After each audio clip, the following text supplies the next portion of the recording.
And kick this rich Jew out of the goddamn room. You chicken shit son of a bitch. Kick him out. That's right. And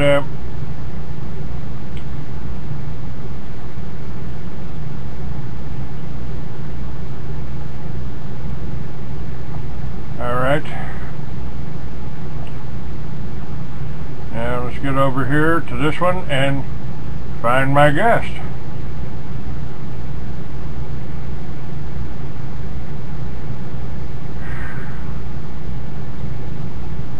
Okay, that's disappeared. Hang on.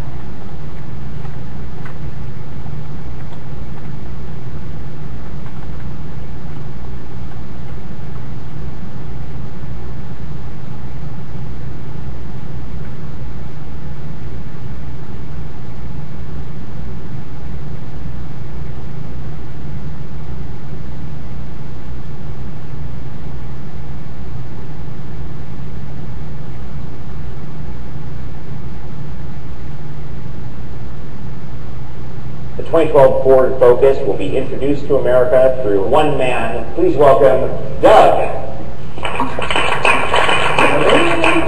Yeah, you seem to have a lot of special skills. What the heck is going on here? High look maneuver. I think it seems that way because I have those skills. May I smell your fingers? My finger? No, you may not. No, you may not. I'm going to be me. I'm going to do what I like. Something really strange is going on here, folks. But I'm getting my studio back up. It crashed. And looks like, what are we on? Are we on, okay, we got Crusade how in there. No, not yet. We'll try to get Crusade back in.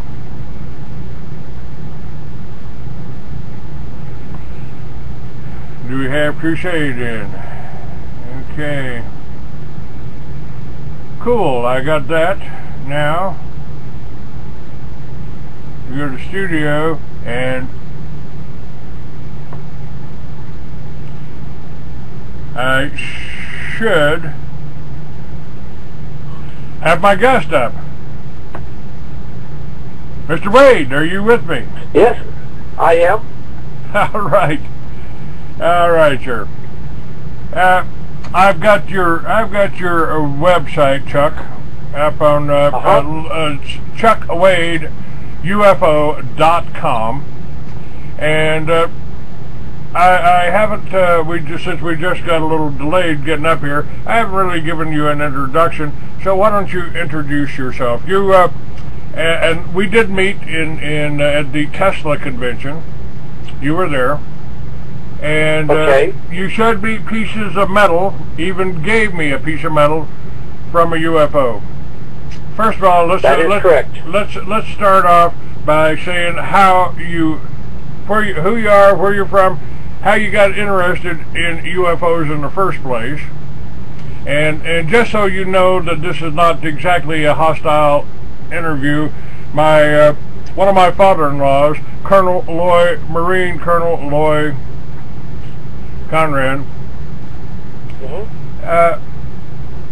escorted the surviving aliens from Roswell to Truman's office. Well, I'll be darned. Isn't that amazing? I had never heard that. Yes, sir. I asked him if he wanted to come on my radio show.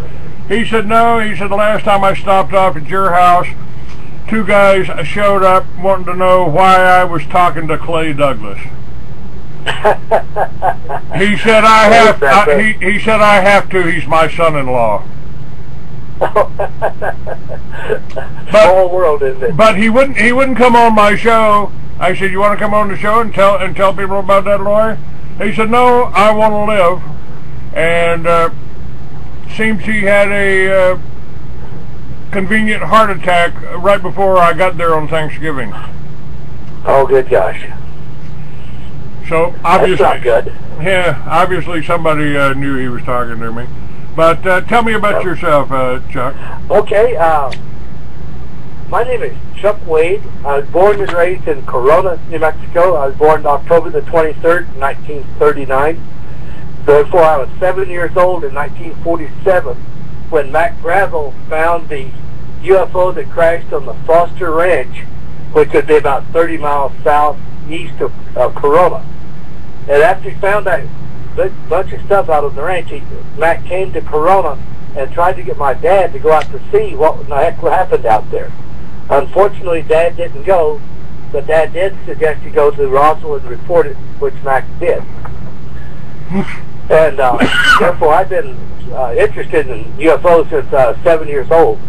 Also, Mac Brazel's youngest boy, Bernard Brazel, he and I are really close to the same age, and he and I played together, and I'm sure we discussed all this whenever we was young. And then the book, The Roswell Incident, came out about 1980, and I read it in 1981. And in that book, The Roswell Incident, there is a picture of Bill Brazel, who is Mac Brazel's son, and the caption under this picture says that Bill had some parts and pieces of that UFO in a tavern in Corona. Well, that was my dad's bar. Well, and here came the military 2 or 3 days later and retrieved those parts and pieces from Bill.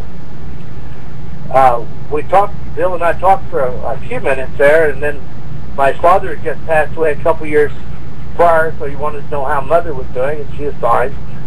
And then I read Bill that caption under that picture about having parts and pieces from the dad's bar, and I asked Bill point blank if that was true, and he said yes. That was 1981. For the last 30 years, I have been doing everything I can to find out what happened there at Corona. In the interim, I found out more than just Corona. Now, when you say Corona, you're talking about the Roswell incident, what they call the Roswell incident, aren't you? Yeah, that's what they call the Roswell incident, and we can get in later. Whenever you talk about the Roswell incident, which one are you talking about? There were at least 3 crashes, possibly 4. I'm familiar with 3. They crashed at the same time, July the 4th, 1947. Well, there's only one that's really touted at Roswell, and that's the one. But I thought it was the rancher that you named that they talked about there. Mac Brazel. But that's the trouble. That's the trouble. They talk about Roswell, but then they bring in these other 2 locations, and so it's all one. These researchers have got them all mixed up. It's an absolute disaster. Are you aware that there was a crash over near Socorro? San Antonio, I believe, is where it actually happened. Just a little south. I talked to Paula Harrison about those 2 boys finding that one there, August 1945. I interviewed the 2 boys who were, old men. Oh, wonderful. A little older than me. That was several years ago when I was on shortwave. But they talked about the material being a lightweight, almost like aluminum, but so strong you couldn't tear it, cut it, or it was difficult to do. I mean, obviously we can cut it because I cut a piece off. You let me cut a piece off, and I thank you for that. I got it right beside my $1,000 $5 bill. Okay. That didn't come from San Antonio. That came from the plains of St. Augustine, over by Magdalena. Okay. That did not come from the crash that those 2 boys saw. That's where they. Is that a coincidence? Is that a coincidence that they set up the VLA array there, the very large antenna array over there just past Magdalena? I don't think there's any relationship at all. Okay. Other than the VLA is in an absolute ideal place for a radio telescope with those mountains around it. No, I don't think there's any relationship between the VLA and the UFO. No. Okay. So you have traveled around the countryside looking for these parts. I mean, did the government miss some? Where are you finding them? How are you able to locate them? Do they reflect off of metal detectors? Are they detectable by metal detectors or anything like that? Yeah, a little bit. We found quite a few of these on the ground, but we have found some with a metal detector. That big piece that I showed you, that was a metal detector, and I would like to describe that finding it. Go ahead. A fellow by the name of Gerald Anderson was using the metal detector And Gerald Anderson is a 5-year-old boy, was a witness to this crashed UFO in 1947, July the 2nd. Okay. And he knew exactly where this thing, the UFO crashed. I've been there, let's see, twice before. And also Mr. Art Campbell had been there many times over the years, and neither of us had ever been where this thing actually crashed. But Gerald Anderson knew exactly where it crashed. So with a metal detector, he went up and found this one piece that's about 16 inches long, 6 inches wide, and about a 1/16 of an inch thick, and other stuff. Okay. And then that I feel confident is the outside of the ship. Then we found another piece that's about a 32nd of an inch thick, and it was about a foot long and 5 or 6 inches wide. And it goes in, there's an outside shell, and then this inside is about 1.5 inches separation. And in that 1.5 inch separation, there is what we're calling a honeycomb. It's really strange where you would take, let's say, a 1.5 inch ribbon and put all kinds of kinks in it, like going around a cupcake. And then wherever you put two of them together, whatever the high points go, it leaves a hole. Well, these holes are about 1/16 of an inch in diameter and 1.5 inches thick, and that goes between those two shells. And I would really like to know why that was in there. So maybe if some of your listeners could call in and find out, tell us why it's there. Insulation. I'll tell you what, we do have some listeners out there, and I've got some, maybe we can take a few calls. You want to take a few calls? I'd take that, but I would say without a doubt it's not insulation. Okay. The scientist that is analyzing it has discovered there's many different elements in there. So that stuff is extremely complex. It's mainly used for something like electronics of some sort. I don't know.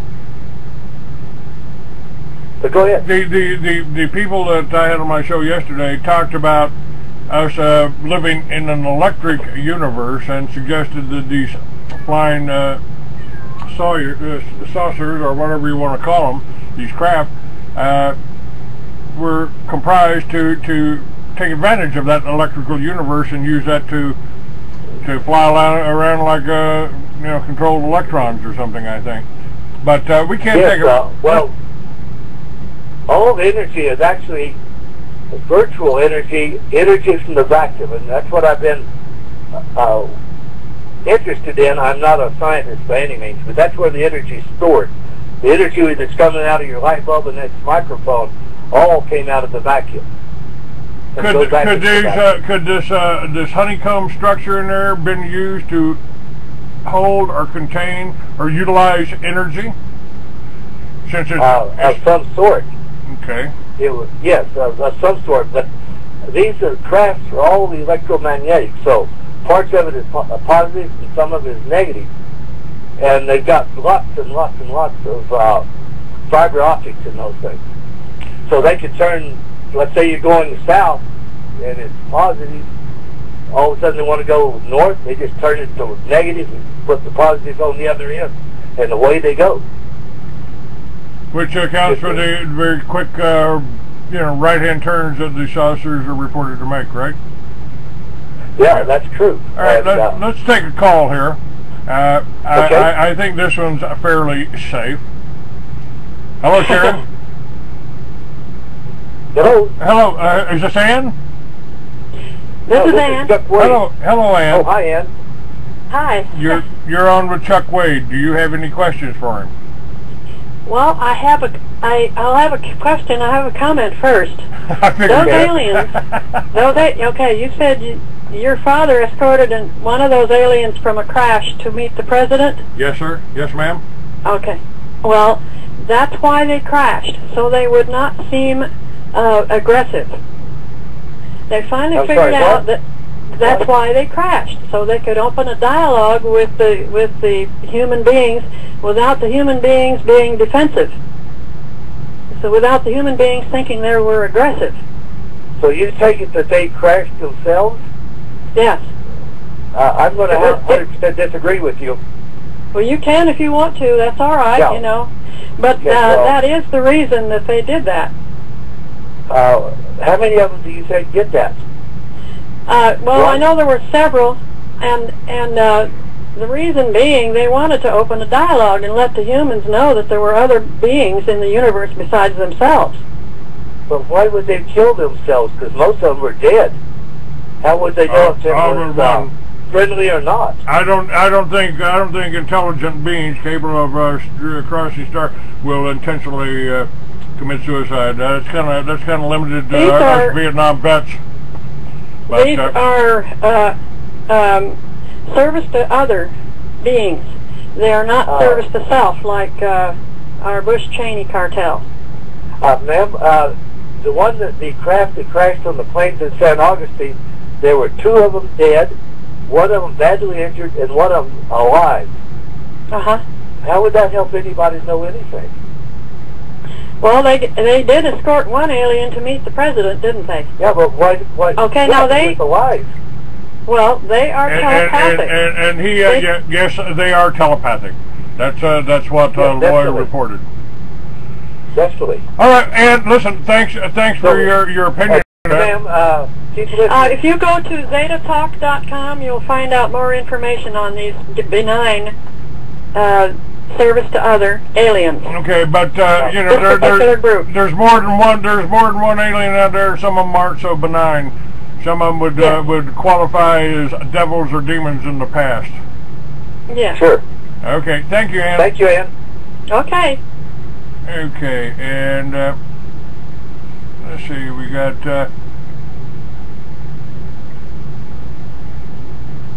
Hello from the 978 area code. Are you listening, and do you have a comment or a question?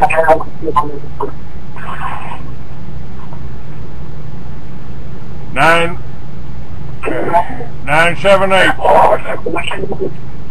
Okay, goodbye. And we'll try one more here. Hello, you've got a block number. Are you listening, or did you want to ask my guest a question? Talking to me? Yeah, I'm talking to you. Okay. Do you want to know what those weavings are, or layers are? They're storage cells for memory in some cases, and storage cells for extra energy. So like when you bring it in and you set it down and you take it to low setting or shut it off, you can fire right back up. It's like a battery cell, but it has no corrosive particles to it or anything like that whatsoever. And the other part of it are memory banks. Is that a pure guess, or do you know? That's a fact. Who are you, sir? You know who I am, Clay. I don't recognize your voice, so give me a clue. Your engineer. Okay, okay. Thank you. Okay, that differs drastically from what I've been told. Why would they need to have a battery on there whenever I've never known one to stop and start? Memory banks. They go like crazy. Memory banks are positive and negative cells in a loop, okay? And their way of storing memory for their systems that operate and control different parts of their systems are utilized that way. And it stores energy that way, okay? If you don't have any energy going through a memory bank, it's blank. All right? Yeah, but what do they need the memory for? What do they need the memory for? Yeah. You're running an engine on those things. You're not running just one. Okay? You've got multiple engines running at one time to stabilize the craft. And if you want to make wait. You got engines on that thing? Yeah. Electromagnetic field generators. There's electromagnetic field engine generators in there that actually generate plasma and everything else that create a vortex around the ship that is not a vortex like a funnel cloud. but it's a field or an anomaly in a magnetic field of the Earth where it can just pass through our gravitational field. It doesn't have any effect. They're in their own little gravitational area, their own little displacement. So when they're going straight along and they make a 90-degree turn to the right, they don't feel the inertia. They don't feel the laws of physics that we apply. They're working different laws of physics. They're working on quantum mechanics. And by the way, Chuck, this is Russell. He's been on my show. He's the engineer that's working on the with me on the power behind Liberty Villages. And if we do exactly what we're planning on doing, we're going to blow the whole lid off the energy conspiracy here, because I want to put the whole power grid down that's out there and make them start paying us for power. Okay, Russell, would you like to have a piece of this thing for your research? Well, I'd love to have a piece of one. I've been on one, but I'd love to have a piece of one. That'd be cool. That'd be awesome. Russell, describe. If you say you've been on one, where, how did you get on one? What was your access? And describe it for us, please. Well, I told you one point in time I passed away. Yes, sir. And I went to heaven, as I call it. You know, yes, sir.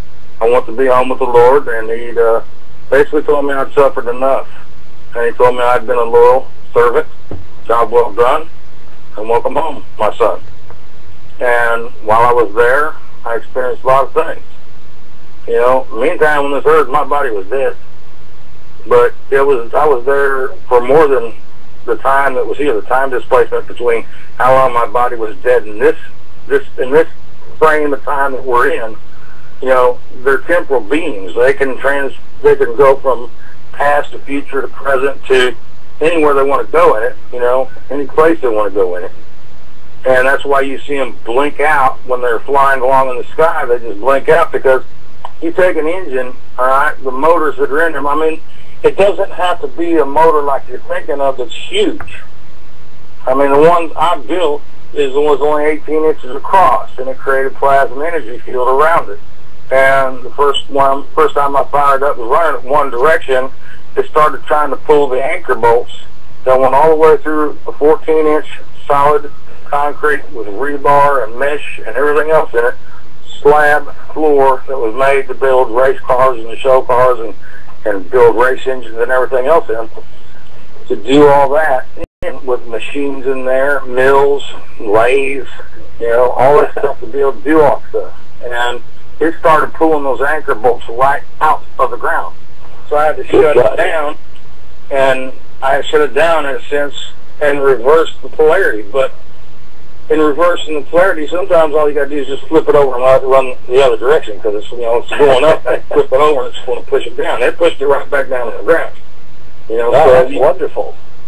There's a way you design it in the making of the motor that goes inside it, and you got one that actually for controls basically the hover and the levitation, where it goes up and down from the earth, you know, up and down. And then you got ones that make it go left and right, and they make it go forward and back. Okay, so you got 5 motors basically on it for your displacements, all right? And then you have one that's just sitting there creating energy, you know. It's just sitting there creating energy. The others can create excess energy too, but you're going to be running those at different speeds and stuff like that, and you're constantly varying them, and they're always dumping out excess energy, and that makes a field around it. My God. So you make your own little, yeah, you make your own little anomaly around it. Chuck, right at the booth right across from me at Tesla Energy was some people that had a little motor that produced 250 horsepower. They shed sitting on their table right there, and it was what was that? It was some kind of inert gas powered motor. Have you heard about those, Russell? Yes, I have. I went over and talked to those folks. It sounds extremely interesting. Transition. Describe it for Russell. Describe it for Russell, and maybe he can give us some insight into it too. It's a closed system where you just have a cylinder, and you put inert gas in there, And whenever it compresses, it goes into another state. Then they fire it off, and it doesn't. That firing lasts for a billionth of a second, but it creates energy, pushes the rods down, and then it, in a sense, comes apart. So you start out, or you end where you started out, and then the cylinder, the piston goes up, compresses, fires. It's a continuous operation with the same inert gas inside. And you're using the same gas over again. Yeah, it's exactly. It's no intake nor no outtake. No, it doesn't need it. It doesn't need it. It's like a diesel engine, okay? It sounds fabulous to me. Yeah, well, it's like a diesel engine. The diesel engine works up and goes compresses it so it combusts, okay? But this is not doing combustion. This is just doing compression of the gas. As the gas gets compressed to a certain point, then it goes and repels. But it changes itself to it's sort of like a plasma, but it's not quite a plasma. They never let it go to a plasma, but almost a plasma. And then whenever it does come apart, it creates energy. When you take something to the level of plasma, you're absolutely, positively, no doubt about it. I don't care what the cold fusion assholes want to say because they're paid by the government and they don't really know what they're saying. But I've done cold fusion myself, okay? And I know a person who's doing cold fusion right now, and he's being told it's plasma. And it's not plasma. What you see when you see a blue aura or a blue ring of fire in there, because that's molecules being separated from their host molecule, like when you separate hydrogen from oxygen and make water. You know, you got two hydrogen particles, and one oxygen particle makes water. When you separate that, there's an electric field, there's an electromagnetic field that's broken between the two, because they're just like spheres in this solar system, chapters around the sun. Well, and when they break apart, it makes an arc, and that's why you see blue. If you if you could look down inside a nuclear reactor while the reaction is going on, you're going to see a constant blue glow going on inside. They say it's a beautiful blue. It is a beautiful blue. I have a friend that used to operate one of those. Okay, I've seen it. I've seen one of those. I have a lot of friends that work in a lot of the different aerospace and all the different types of fields and stuff like that I don't want to say, because then their fingers will be pointed at them if somebody figures out who I am. You know, I try to keep my anonymity in place and in check for a reason, because some of the knowledge I have, you know, I've had people threaten me, I've had people run me off the roads, I've had people stamp my car off of overpasses, you know, and they come up out of nowhere. You know, I'm just driving home from work one night, and the guy comes up out of nowhere, a big truck, and just slams me and knocks me off the north end of an overpass, you know, and if I wasn't, you know, a race car driver and driven, you know, race car tracks on road courses and stuff like that, I wouldn't be speaking to you right now. That's you know, the same thing, Chuck. The same things happened to me. You know, they knew where I was. They knew where I was going to be. They knew where I was going. They knew what I was riding, and they were waiting for me. So we're creatures of habit. We're creatures of habit. We got a routine. We got to go to work. We got to make money, and that's how they keep us under their thumb. And if one of us steps out of line, they can tell. When they scale my power meter, you know, that I made, they got to pay me, you know, the equivalent now would be $800 back that month, when I usually had to pay $200, you know, which would be probably like $300 now, you know, on my shop. They're like, what the hell's going on here, you know? And when the whole power grid got knocked out for about 2 square blocks in every direction, because I knocked out 2 main transformers, you know, they come to me knocking on the door. And I tell people much more today, so I know who the hell I am, you know? Right. And I know that I'm back messing with it again. All right, now I have.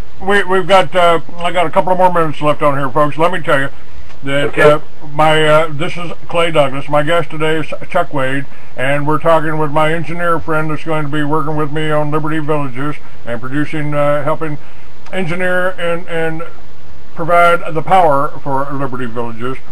And